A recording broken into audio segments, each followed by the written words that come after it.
Planejamento Contra-Estratégico na Cozinha, 1975. Depois de Marx, fica evidente que o capital domina e se expande por meio do salário.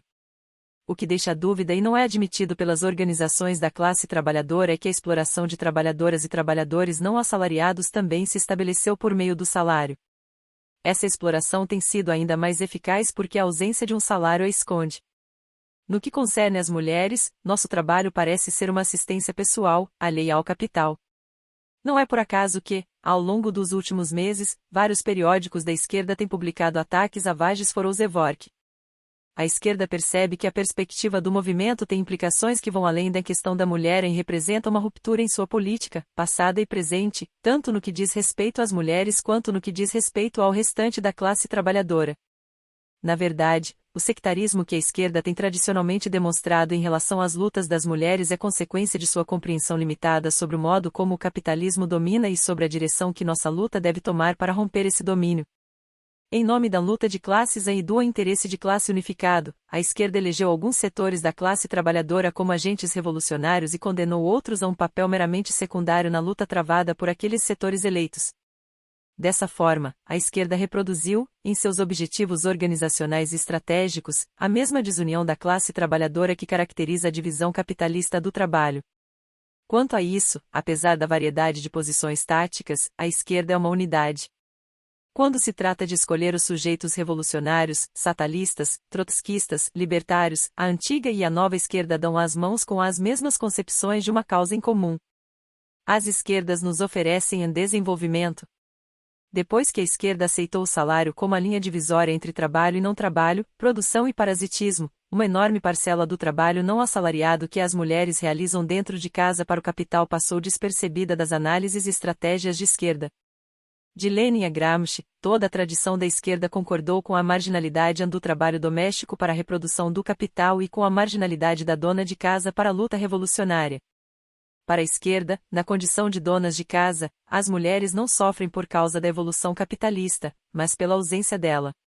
Nosso problema, ao que parece, é que o capital não organizou nossas cozinhas e nossos quartos, o que gera uma dupla consequência, a de que nós aparentemente trabalhamos em um estágio pré-capitalista e a de que qualquer coisa que façamos nesses espaços é irrelevante para a transformação social. Pela lógica, se o trabalho doméstico é externo ao capital, nossa luta nunca causará sua derrocada. Porque o capital permitiria a sobrevivência de uma parcela tão grande de trabalho improdutivo não é uma questão que a esquerda, confiante na irracionalidade do capital e em sua incompetência de planejamento, tenha colocado. Desse modo, o resultado de uma análise que enxerga a opressão das mulheres como resultado de sua exclusão das relações capitalistas é uma estratégia que defende que integremos essas relações, em vez de as destruirmos.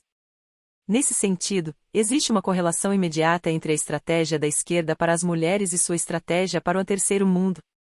Da mesma forma que as esquerdas querem levar as mulheres para as fábricas, elas também querem levar as fábricas para o terceiro mundo. Nos dois casos, pressupõe-se que as subdesenvolvidas, isto é, aquelas de nós que não recebem salário e trabalham em um nível de desenvolvimento tecnológico inferior, são atrasadas em relação à verdadeira classe trabalhadora e que esta só pode ser alcançada por meio do acesso a uma forma mais avançada de exploração capitalista, a uma participação maior no trabalho fabril. Nos dois casos, a luta que as esquerdas oferecem a pessoas não assalariadas, subdesenvolvidas, não é a luta contra o capital, mas a luta a favor de formas de trabalho capitalista mais racionalizadas, mais produtivas.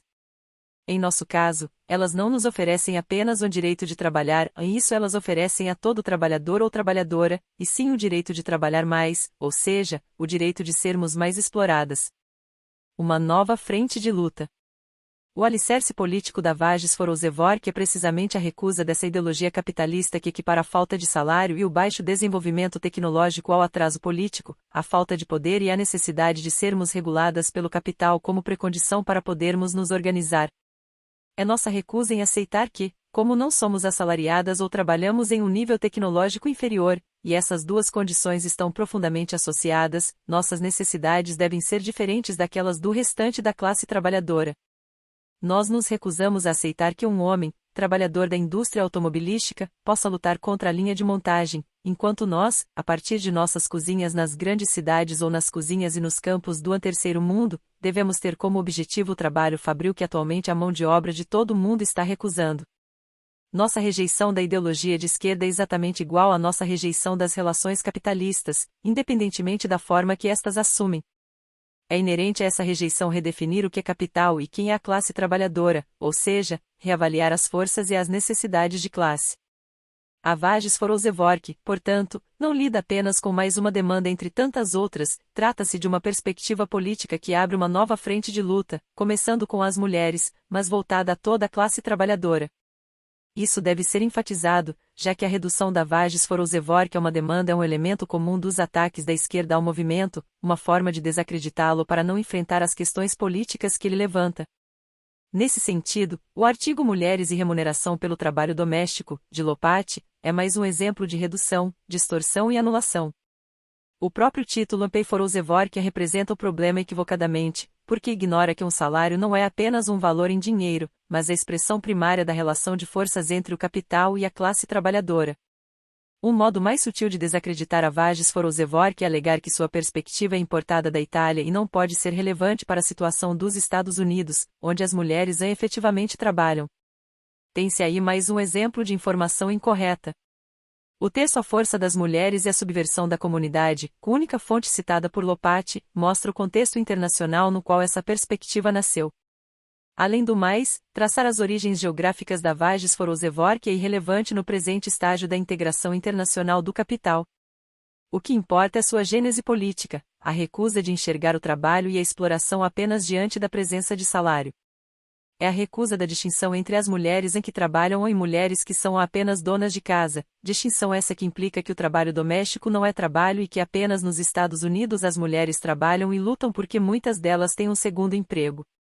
Mas não enxergar o trabalho das mulheres em casa porque ele não é assalariado significa ignorar que o capital estadunidense foi acumulado com base no trabalho escravo, bem como no assalariado, e, até a presente data, se desenvolve com base no trabalho não assalariado de milhões de mulheres e homens nos campos, nas cozinhas e nas prisões dos Estados Unidos e de todo o mundo. O trabalho oculto. Comecemos por nós mesmas, que, como mulheres, percebemos que o trabalho para o capital não resulta necessariamente em um contra-cheque nem principia ou termina nos portões da fábrica. Assim que erguemos a cabeça das meias que cerzimos e das refeições que preparamos e olhamos para a totalidade de nossa jornada de trabalho, vemos que, embora ela não resulte em salário, nosso esforço gera o produto mais precioso do mercado capitalista, a força de trabalho. O trabalho doméstico, na verdade, é muito mais que a limpeza da casa. É servir a mão de obra assalariada em termos físicos, emocionais e sexuais, prepará-la para batalhar dia após dia por um salário. É cuidar de nossas crianças, futura mão de obra, ajudá-las desde o nascimento e ao longo de seus anos escolares e garantir que elas também atuem da maneira que o capitalismo espera delas. Isso significa que por trás de cada fábrica, cada escola, cada escritório ou mina existe o trabalho oculto de milhões de mulheres, que consomem sua vida reproduzindo a vida de quem atua nessas fábricas, escolas, escritórios e minas. A disponibilidade de mão de obra bem disciplinada é condição essencial para a produção em todos os estágios do desenvolvimento capitalista. É por isso que, até hoje, tanto nos países desenvolvidos como nos subdesenvolvidos, o trabalho doméstico e a família são os pilares da produção capitalista. As condições do nosso trabalho variam de país para país. Em alguns, somos forçadas a intensificar a produção de crianças e em outros, nos dizem para não nos reproduzirmos, sobretudo se formos negras ou recebermos auxílio social do Estado, caso contrário, corremos o risco de reproduzir desajustados. Em alguns países, produzimos força de trabalho não especializada para os campos e em outros, a demanda é especializada e técnica. Em todos os países, contudo, a função que exercemos para o capital é a mesma. Conseguir um emprego assalariado nunca nos liberou do trabalho doméstico. Ter 2 empregos só significou contar com menos tempo e energia para a luta. Além disso, trabalhando em período integral dentro ou fora de casa, casadas ou solteiras, temos de dedicar horas de trabalho na reprodução de nossa força de trabalho, e conhecemos a tirania especial dessa tarefa, já que um vestido bonito e um belo penteado são condições para conseguir um emprego, seja no mercado de casamentos, seja no mercado do trabalho assalariado. Portanto, duvidamos de Lopate quando ela nos diz que, nos Estados Unidos, escolas, berçários, creches e televisão tiraram das mães muita da responsabilidade pela socialização de suas crianças e que a diminuição do tamanho das casas e a mecanização do trabalho doméstico significaram que a dona de casa pode dispor de um tempo muito maior de lazer. Entre outras coisas, creches e berçários nunca liberaram qualquer tempo para nós mesmas, apenas para mais trabalho. Quanto à tecnologia, é precisamente nos Estados Unidos que podemos mensurar a lacuna entre a tecnologia socialmente disponível e a que pinga em nossas cozinhas. É a condição de exercer um trabalho não assalariado que determina a quantidade e a qualidade da tecnologia que obtemos. Se você não é paga por hora, dentro de certos limites, ninguém se importa com o tempo que você leva para fazer seu trabalho. A situação dos Estados Unidos prova, no mínimo, que nem a tecnologia nem um segundo emprego podem libertar as mulheres do trabalho doméstico e que produzir um trabalhador ou trabalhadora da área técnica não é uma alternativa menos extenuante que produzir quem exerça um trabalho não especializado se, entre essas duas tarefas, não se colocar a recusa das mulheres a trabalhar de graça, seja qual for o nível tecnológico de realização desse trabalho, e a recusa das mulheres a viver para produzir, seja qual for o tipo específico de criança a ser produzido. Dizer que o trabalho que executamos em casa é produção capitalista não é expressar um desejo de ser legitimada como parte das forças produtivas. Ser produtiva só é uma virtude moral, para não dizer um imperativo moral, sob a perspectiva capitalista. Na perspectiva da classe trabalhadora, ser produtiva significa apenas ser explorada. Ser trabalhador produtivo não é, portanto, uma sorte, mas um azar, escreveu Marx. E, por isso, extraímos pouca autoestima dessa condição. Mas, quando dizemos que o trabalho doméstico, que ainda é a forma básica de nossa identificação como mulheres, é o momento da produção capitalista, esclarecemos nossa função na divisão capitalista do trabalho, bem como as formas específicas que nossa luta deve assumir. Nossa força não vem do reconhecimento, por parte de alguém, de nosso lugar no ciclo de produção.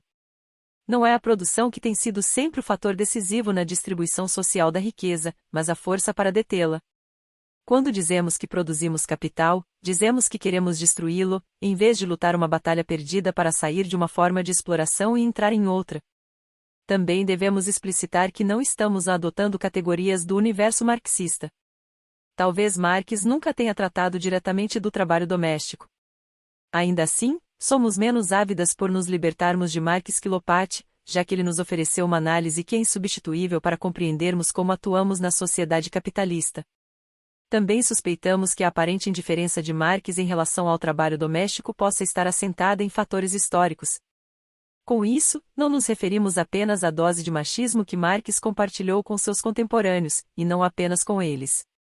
Na época em que estava escrevendo, a família proletária centrada no trabalho doméstico ainda estava por ser criada. O que Marx tinha diante de seus olhos eram comunidades proletárias nas quais as mulheres eram plenamente empregadas, junto com os maridos e as crianças, cada membro da família passando 15 horas por dia na fábrica ou em outros territórios de trabalho industrial, e não havia tempo ou espaço para a vida familiar. Foi apenas depois que terríveis epidemias e o excesso de trabalho dizimaram a classe trabalhadora e, mais importante, depois que as ondas de lutas proletárias, durante os anos 1830 e 1840, aproximaram a Inglaterra da Revolução que a necessidade de mão de obra mais estável e disciplinada levou o capital a reconstituir a família da classe trabalhadora. Toda uma série de fenômenos indica que, longe de ser uma estrutura pré-capitalista, a família, como a conhecemos no Ocidente, é uma invenção do capital para o capital, uma instituição que deve garantir a quantidade e a qualidade da força de trabalho e seu controle. Dessa forma, como sindicato, a família protege o trabalhador e a trabalhadora, mas também garante que ele e ela nunca serão nada além de mão de obra. E é por isso que a luta da mulher da classe trabalhadora contra a família é crucial. Nossa condição de não assalariadas como disciplina. A família é, em essência, a institucionalização de nosso trabalho não assalariado, de nossa dependência não assalariada dos homens e, portanto, a institucionalização de uma divisão no interior da classe trabalhadora que disciplinou também os homens. Pois nossa condição de não assalariadas, nossa dependência econômica, manteve os homens presos a seus empregos, garantindo que, se quisessem recusar trabalho, seriam confrontados com a esposa e as crianças que dependiam de seu salário. Eis a base daqueles velhos hábitos, dos homens e nossos que Lopate considerou tão difíceis de romper. Não por acaso é difícil para um homem a solicitar escalas especiais para que possa se envolver de forma proporcional no cuidado das crianças. Um dos motivos pelos quais os homens não encontram jornadas de meio período é que o salário deles é crucial para a sobrevivência da família, mesmo quando a mulher leva para casa um segundo salário. E se a nos descobrimos preferindo ou encontrando empregos menos desgastantes, que nos deixaram mais tempo para o cuidado da casa, é porque resistimos a uma exploração intensificada, a sermos exauridas na fábrica e depois sermos exauridas mais depressa ainda em casa. Também sabemos que nossa condição de não assalariadas em casa é a principal causa de nossa fragilidade no mercado de trabalho. Não é por acaso que conseguimos os empregos de remuneração mais baixa e que, quando as mulheres entram em um setor da economia, os salários dos homens diminuem. Contratantes sabem que estamos acostumadas a trabalhar a troco de nada e que estamos tão desesperadas por algum dinheiro próprio que podem nos admitir por um preço baixo.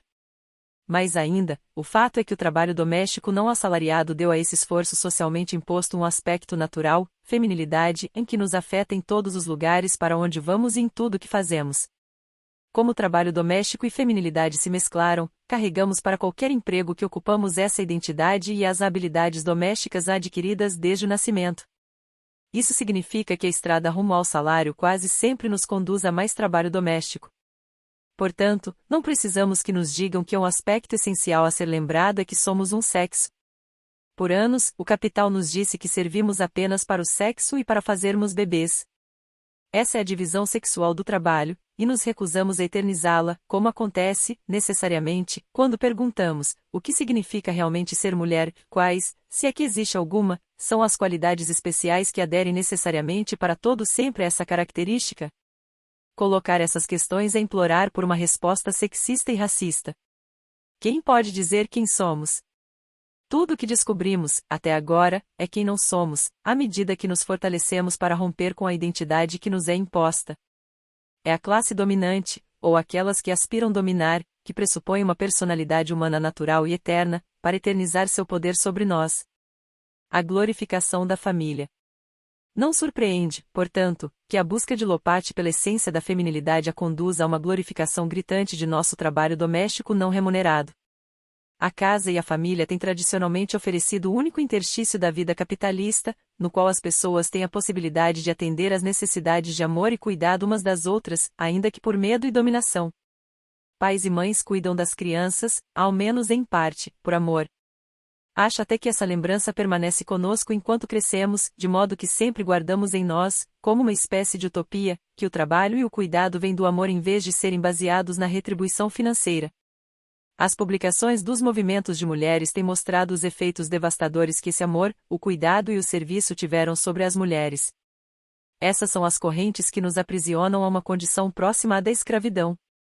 Nós nos recusamos, portanto, a elevar ao nível de utopia a aflição de nossas mães e avós e nossa própria aflição quando crianças. Pois quando o Estado não paga um salário, são elas, amadas e cuidadas, que precisam pagar com a vida. Também recusamos a sugestão de Lopate de que pedir uma retribuição as serviria apenas para nos ocultar ainda mais as possibilidades de trabalho livre e não alienado, o que significa que a forma mais rápida de desalienar um trabalho é fazê-lo de graça.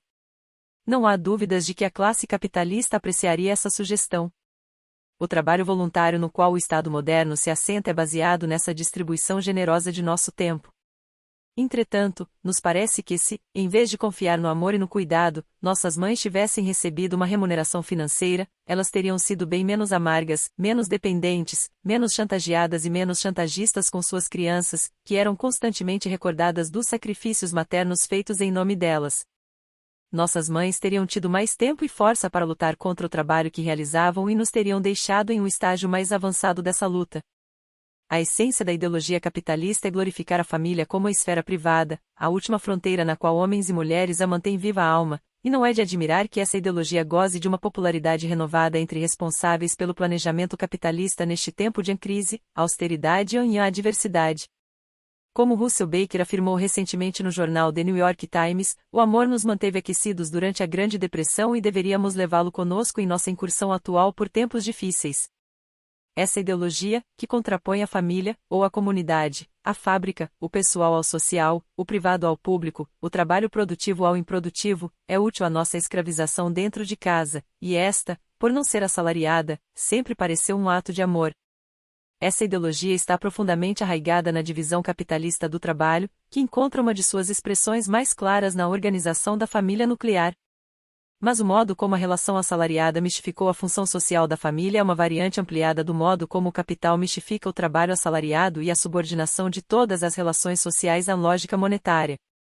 Marx explicou há muito tempo que o salário esconde todo o trabalho não pago que se transforma em lucro. Mas medir o trabalho pelo salário também esconde até que ponto nossas relações sociais têm sido subordinadas às relações de produção, até que ponto cada instante da existência funciona para a produção e a reprodução do capital. O salário, na verdade, e isso inclui a falta dele, permitiu ao capital ocultar a duração real de nossa jornada de trabalho.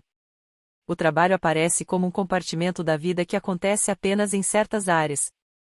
O tempo que gastamos na fábrica social, nos preparando para trabalhar ou indo para o trabalho, recuperando músculos, nervos, ossos e cérebro com refeições rápidas, sexo rápido, filmes etc., tudo isso aparece como lazer, tempo livre, escolha individual. Diferentes mercados de trabalho. O capital também usa o salário para ocultar quem é a classe trabalhadora, e isso atende à necessidade capitalista de dividir para dominar. Por meio da relação salarial, o capital não apenas organizou diferentes mercados de trabalho, um mercado de trabalho para pessoas negras, mulheres, jovens e homens brancos, mas também contrapôs a classe trabalhadora ao proletariado não trabalhador, supostamente parasita do trabalho da primeira. Por recebermos auxílio social do Estado, nos dizem que vivemos dos impostos da classe trabalhadora, como donas de casa, somos constantemente retratadas como poço sem fundo dos contra-cheques de nossos maridos. Mas, ultimamente, a fragilidade social das pessoas não assalariadas é a fragilidade de toda a classe trabalhadora em relação ao capital. Como a história da fuga industrial demonstra, a existência de uma reserva de trabalho não assalariado, tanto nos países subdesenvolvidos como nas metrópoles, permite que o capital abandone áreas onde o trabalho se tornou muito caro, enfraquecendo o poder conquistado por trabalhadores e trabalhadoras desses locais. Sempre que não pôde fugir para o terceiro mundo, o capital abriu as portas das fábricas para as mulheres, as pessoas negras e a juventude ou para imigrantes do terceiro mundo. Não é por acaso que, embora o capital se baseie no trabalho assalariado, mais de metade da população mundial ainda não é assalariada. A condição de não remuneração assalariada e o subdesenvolvimento são elementos essenciais do planejamento capitalista, tanto nacional como internacionalmente. São meios poderosos de obrigar trabalhadores e trabalhadoras a competir no mercado de trabalho nacional e internacional e de nos fazer acreditar que nossos interesses são diferentes e contraditórios. Aí estão as bases ideológicas do machismo, do racismo e do welfarismo, a depreciação dos trabalhadores e trabalhadoras que tiveram êxito em obter algum dinheiro do Estado, que são expressões diretas dos diferentes mercados de trabalho e, portanto, das diferentes formas de regular e dividir a classe trabalhadora. Se ignorarmos esse uso da ideologia capitalista e suas raízes na relação salarial, acabamos não apenas considerando o racismo, o machismo e o welfarismo doenças morais, consequências de uma educação inadequada e da falsa consciência, como ficamos confinadas a uma estratégia de educação que não nos deixa nada além de imperativos morais para sustentar nosso lado. Enfim, concordamos com Lopaty quando ela diz que nossa estratégia nos exime da dependência de que os homens sejam bons para alcançarmos a libertação. Como a luta das pessoas negras nos anos 1960 mostrou, não foi por meio de belas palavras, mas pela organização de sua força, que as comunidades negras fizeram com que suas necessidades fossem compreendidas. Em nosso caso, tentar educar os homens sempre significou que nossa luta foi privatizada e travada na solidão de nossas cozinhas e nossos quartos. Ali, não pudemos encontrar a força para enfrentar o capital. A força educa. Primeiro, os homens terão medo, depois vão aprender, porque o capital terá medo. Pois não estamos lutando por uma redistribuição mais igualitária do mesmo trabalho, estamos lutando para colocar um fim nesse trabalho e dar o primeiro passo para precificá-lo. Demandas salariais. Como mulheres, nossa força começa com a luta social pelo salário, não para podermos entrar na relação assalariada, embora não sejamos assalariadas, nunca estivemos fora dessa relação, mas para podermos sair dela, para que todos os setores da classe trabalhadora possam sair dela. Aqui, precisamos esclarecer a natureza das lutas salariais. Quando a esquerda sustenta que as demandas salariais são demandas econômicas, sindicais, ela ignora que o salário, bem como a falta dele, é a medida de nossa exploração e a expressão direta da relação de poder entre capital e classe trabalhadora e no interior desta. Também ignora que a luta salarial assume formas diversas e não está circunscrita ao aumento dos salários. a redução da jornada de trabalho, serviços sociais melhores e mais numerosos, bem como o dinheiro, todas essas coisas representam ganhos salariais que determinam quanto poder temos sobre nossa vida. É por isso que o salário tem sido a frente de luta entre classe trabalhadora e capital. Como expressão das relações de classe, o salário tem duas faces: a face do capital, que o utiliza para nos controlar, garantindo que todo aumento que recebemos corresponda a um aumento da produtividade, e a face da classe trabalhadora, que vem lutando cada vez mais por mais dinheiro, mais poder e menos trabalho. Como a atual crise do capitalismo demonstra, menos trabalhadoras e trabalhadores estão dispostos a sacrificar a vida a serviço do capital. Um número cada vez menor de trabalhadores e trabalhadoras dá ouvidos aos apelos pelo aumento da produtividade. Mas, quando a troca justa entre salários e produtividade é perturbada, a luta salarial se torna um ataque direto ao lucro do capital e à sua capacidade de extrair de nós mais trabalho. Portanto, a luta pelo salário é, ao mesmo tempo, uma luta contra o salário, devido ao poder que ele representa, e contra a relação capitalista que materializa. No caso das pessoas não assalariadas, a luta pelo salário é, de maneira ainda mais nítida, um ataque ao capital. Avages Foroszevork, portanto, entende que o capital terá de pagar pela imensa quantidade de serviços sociais que poupa atualmente colocando sobre nossas costas. E, o mais importante, exigir salários pelo trabalho doméstico é, por si só, recusar-se a aceitar nosso trabalho como um destino biológico. Na verdade, nada tem sido tão eficaz na institucionalização de nosso trabalho quanto o fato de que não é o salário, e sim o amor, que sempre pagou por ele. Quanto às trabalhadoras assalariadas, para nós o salário também não é um acordo de produtividade. Não vamos trabalhar mais que antes em troca de um salário. Queremos um salário a fim de dispor de nosso tempo e nossas energias e não precisarmos ficar confinadas a um segundo emprego por causa de nossa necessidade de independência financeira. Além do mais, nossa luta pelo salário abre para pessoas assalariadas e não assalariadas, sem distinção, a questão da real duração da jornada de trabalho. Até o momento, homens e mulheres da classe trabalhadora tiveram sua jornada definida pelo capital, pela batida do ponto na entrada e na saída. Isso definiu o tempo em que pertencemos ao capital e o tempo em que pertencemos a nós. Mas nunca pertencemos a nós. Sempre pertencemos ao capital, a cada instante da vida. É hora de forçarmos o capital a pagar por todos esses instantes. Forçar o capital a pagar. Essa é a perspectiva de classe que já havia se manifestado nas lutas dos anos 1960 nos Estados Unidos e internacionalmente. Essas lutas, centradas na comunidade, não foram por desenvolvimento, mas pela reapropriação da riqueza social que o capital acumulou tirando-a tanto das pessoas não assalariadas como das assalariadas. Essas lutas, portanto, desafiaram a organização social capitalista, que impõe o trabalho como a única condição sob a qual temos permissão para viver.